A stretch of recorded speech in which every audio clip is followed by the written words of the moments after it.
Halo semuanya, perkenalkan saya Demul Hidayah. Saya adalah mahasiswa Universitas Mercu Buana dan saya adalah mahasiswa jurusan psikologi yang hari ini sedang mempelajari materi bahasa Indonesia yang akan membahas kepada teman-teman hari ini semua mengenai bahasa Indonesia dan literasi bangsa. Di mana topik yang akan saya bawa membahas mengenai keberadaan bahasa Indonesia sebagai identitas nasional. Mengapa demikian? Mungkin akan saya buka dengan sebagai contoh seperti eh, pernahkah kalian mendengarkan seseorang atau orang tua ketika membawa anaknya dan ketika mereka berbicara kepada anaknya, mereka berbicara menggunakan bahasa Inggris atau mungkin kalian pernah memiliki teman yang menggunakan bahasa Inggris sebagai bahasa sehari-hari mereka atau bahasa lainnya yang kita tidak familiar di luar konteks bahasa Indonesia. Nah, hal tersebut kurun terjadi di daerah Indonesia, terutama di bagian Jakarta, DKI Jakarta. Dan mengapa demikian hal tersebut bisa terjadi? Nah, hari ini saya akan membahas mengenai hal tersebut, mengenai mengapa bahasa Indonesia mulai perlahan-lahan memudar dan apa penyebabnya. Bagaimana kalau kita langsung mulai saja ke topik presentasi kita hari ini? Yuk. Oke, bahasa Indonesia dan literasi bangsa, di mana keberadaan bahasa Indonesia sebagai identitas nasional yang akan menjadi topik saya hari ini. Kita langsung mulai saja ke pendahuluan dan latar belakang, di mana bahasa merupakan hal yang penting dalam kehidupan manusia. Bahasa berfungsi sebagai alat komunikasi antar manusia untuk saling memahami satu sama lain. Dan selain itu juga, bahasa memiliki fungsi sebagai identitas suatu negara atau kelompok masyarakat tertentu. Dan Indonesia sendiri memiliki identitas yang cukup unik yang mampu membedakan dengan bangsa lain, yang dimana identitas itu sendiri terbentuk melalui proses sejarah yang panjang dan tidak boleh hilang begitu saja. Uh, dari latar belakang yang saya sebutkan tadi, masalah yang saya akan teliti adalah tentu identitas nasional itu sendiri, sumber identitas, dan kondisi identitas masyarakat Indonesia. Pada tataran praktis, selanjutnya diharapkan warga Indonesia dapat menerapkan pemahaman tentang jati diri bangsa Indonesia.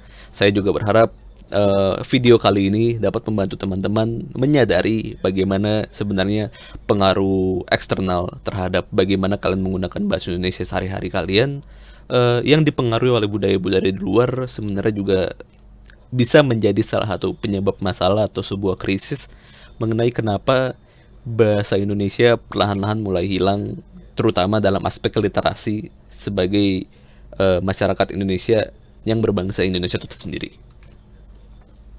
Uh, Identifikasi masalah yang akan saya bahas adalah tentu faktor apa saja yang menyebabkan eksistensi bahasa Indonesia terpinggirkan. Lalu upaya apa saja yang tentu saja akan dilakukan untuk memperkuat kembali eksistensi bahasa Indonesia. Nah, untuk tujuan penelitian berikut adalah tujuannya memberikan informasi kepada pembaca bahwa identitas suatu negara dapat terancam sewaktu-waktu, baik terancam punah atau maupun terancam dicuri oleh pihak yang tidak bertanggung jawab. Seperti yang kalian tahu, mungkin ada beberapa negara atau faktor budaya yang dicuri oleh negara lain. Dan berikutnya tentu saya ingin mengingatkan masyarakat Indonesia, terutama para remaja, untuk menegaskan kembali khususnya di antara bahasa lainnya, karena bahasa Indonesia merupakan identitas bangsa yang sangat penting bagi diri kita, masyarakat Indonesia, dan terutama mengembangkan penelitian-penelitian yang telah dilakukan sebelumnya supaya dapat menjadi referensi, atau mungkin video kali ini juga terlihat dari kelebihan atau kekurangannya dapat digunakan untuk penelitian-penelitian kedepannya, baik diperbaiki atau dikembangkan kembali. Lalu metode penelitian yang saya ambil adalah saya akan mengumpulkan berbagai macam artikel untuk mendukung penelitian saya. Saya menggunakan metode kualitatif studi kepustakaan, di mana saya akan melakukan tinjauan pustaka dari berbagai jurnal yang berkaitan dengan bahasa Indonesia dan jati diri bangsa. Oke. Langsung saja ke analisis data mengenai mengapa perlahan-lahan bahasa Indonesia mulai berkurang di antara sesama masyarakat Indonesia sebagai bangsa Indonesia. Mungkin kita bisa lihat dalam aspek historis atau nilai sejarah yang terjadi mengenai kenapa Indonesia menjadi bahasa Indonesia saat ini. Sebenarnya sebelum bahasa Indonesia terjadi, eh, pada tahun 1908 kita adalah negara yang yang sudah dijajah oleh berbagai macam negara, yang perlahan-lahan timbullah jiwa sebuah nasionalitas masyarakat Indonesia untuk mengembangkan dirinya mereka sebagai masyarakat yang independen dan menciptakan yang perlahan-lahan perjuangan itu yang diakhiri pada tahun 1945 menyebabkan bahasa Indonesia timbul untuk menyatukan sesama bahasa Indonesia. Dari data yang telah saya membaca literatur menunjukkan bahwa terpinggirkan eksistensi bahasa Indonesia adalah pengaruh bahasa asing dan bahasa gaul yang kini banyak digunakan oleh kaum milenial. Hal ini juga terpengaruh mengenai aspek sosial media, internet yang seperti Facebook, Twitter, dan lain-lainnya, terutama aspek iklan dan apa yang YouTube juga mengenai salah satu pengaruh mengenai kenapa bahasa Indonesia perlahan-lahan mulai berkurang di Indonesia.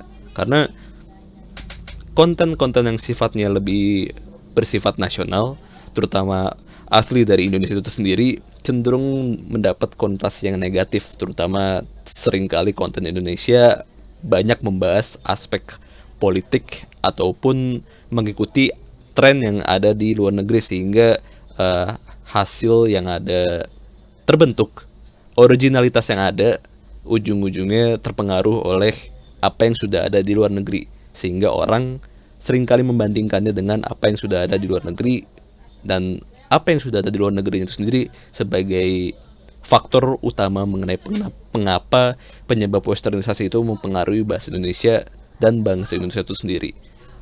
Dapat dilihat juga sebagai dengan iklan, video di YouTube, dan spanduk-spanduk yang ada di luar sana. Oke, mungkin seperti yang kalian sudah saya jelaskan sebelumnya, pengaruh westernisasi, bagaimana iklan, dan bagaimana orang dapat terpengaruhi mengenai bagaimana bahasa Indonesia mereka sendiri, juga dapat terpengaruhi bagaimana orang Indonesia melihat bahasa Indonesia sendiri sebagai bahasa yang mungkin bahasa tidak sopannya adalah sesuatu yang tidak keren. Ini juga terpengaruh oleh konten-konten yang ada di internet luar sana yang membentuk suatu sudut pandang bahwa bahasa Indonesia itu adalah bahasa yang kurang diminati dan dianggap inferior dibanding bahasa lain, yang salah satunya yang sering kali dipakai bahasa Inggris, di mana pengaruh globalisasi menjadi unsur utama juga mengenai kehidupan masyarakat yang harus dimainkan dengan baik. Apalagi generasi sekarang sudah bisa menggunakan akses digital, itu juga dapat mempengaruhi. Nah, menurut saya, saran yang bisa saya berikan adalah pendidikan bahasa sebenarnya dapat dikembangkan, terutama juga bagaimana kita dapat membudayakan bahasa Indonesia itu sendiri sebagai sesuatu yang tidak lebih rendah oleh bahasa lainnya. Menurut saya secara pribadi, tidak ada salahnya untuk kita menggunakan bahasa Indonesia sebaik-baiknya kepada sesama orang Indonesia, dan menggunakan bahasa lain itu sendiri pada tempatnya yang menurut saya juga tetap bisa digunakan, tapi juga bahasa Indonesia tetap sebagai bahasa asli kita yang perlu juga diutamakan dan perlu ditekankan dan diajarkan bahwa sebenarnya tidak ada salahnya bagi kita untuk berbahasa Indonesia. Oke, mungkin sekian dari saya, dan mohon maaf apabila saya ada salah kata atau penggunaan bahasa yang kurang baik, karena ini adalah setelah sekian lama saya membuat video yang bentuknya formal, dan apabila ada kekurangan materi atau kesalahpahaman atas penjelasan yang saya berikan, sepenuhnya saya mohon maaf, dan terima kasih atas telah menonton video saya hari ini. Dan untuk itu saya undur diri, dan terima kasih, dan sampai jumpa teman-teman.